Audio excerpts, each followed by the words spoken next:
Nice to see you, Carla. How are you? It's nice to see you too. Last time I talked to you, it was for cherry picks, and I don't Yes. remember where I was. It was you and Kira, right? Yeah. Me, Kira, and Yeah, Alex. yeah, yeah, Yeah. yeah. So, girl, and I told you then I love you on this show. I love you so much. And this particular season, honey, Janine went through a lot. She Yeah. went through a lot. But having said Yeah. that, what would you say has been the most valuable lesson you've learned while inhabiting her for the past few years? Oh my goodness. I mean,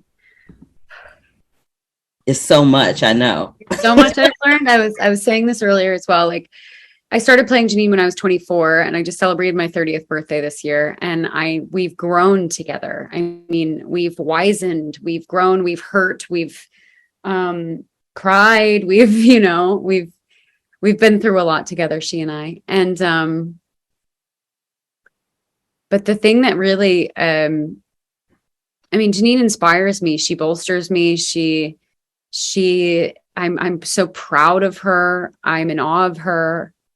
Um, I mean, I talk about her like it's weird. I talk about her like she's like a best friend or like a sister. She's like, I don't have a sister. She's like my closest thing to a sister. Um, and it's hard to think about her and I as the same person. Mm-hmm. They're so different.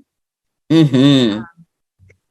But I learn from her all the time. I learn from her all the time. That's so cool.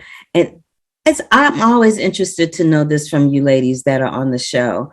When you started The Handmaid's Tale, our reality wasn't what was happening on the show, but it's slowly but surely becoming that, Mm. especially here in America. And I just wanted to get your thoughts on that because it's super scary. Yeah.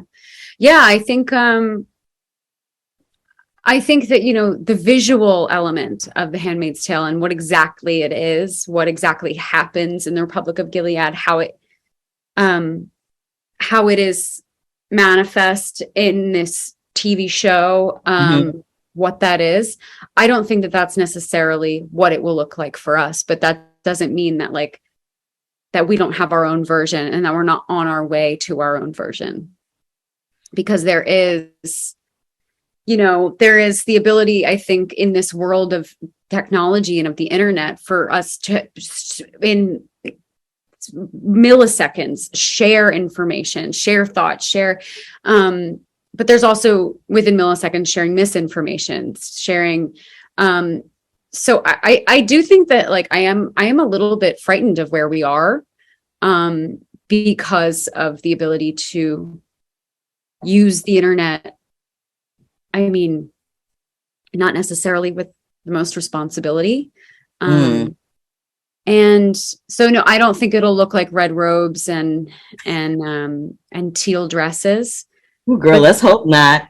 yeah, I do look really good in red though. I Um was gonna say red but is my favorite color, but I'm not trying to inhabit her like that.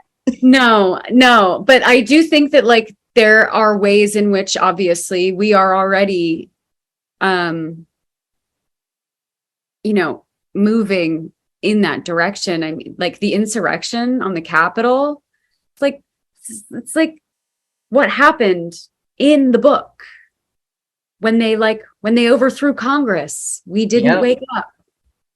Yep. And I feel like we're all in such a place of, right now I'm working on Cabaret, the musical. Oh, And congratulations. I thank you. love that for you. Thank you. It's where the hair is short. But we are talking so often because it takes place in Berlin in 1931. Mm. And, the Holocaust didn't really happen until 10 years later, in 1941. But the groundwork that was being laid 10 years prior for the Holocaust to happen, um, people don't want to wake up. They want to take individual things that have happened and chalk them up to, oh, that was the time that there was an insurrection and people Mm-hmm. stormed the Capitol. Mm-hmm. When we look at that, I hope and I pray that we can look at that as an isolated incident. But God forbid we look at that 10 years from now and think that was just the beginning.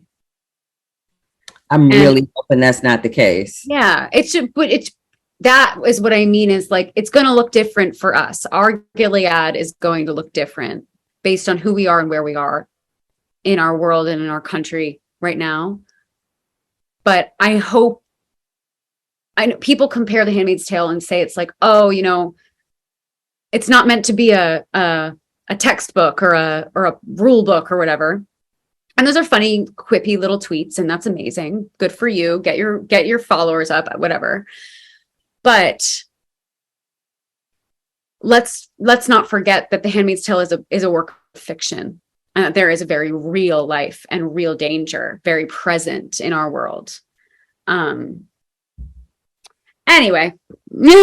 Absolutely. You know what? You a deep doll. I love talking to you because you never leave any stone unturned in a conversation, and I appreciate you for it.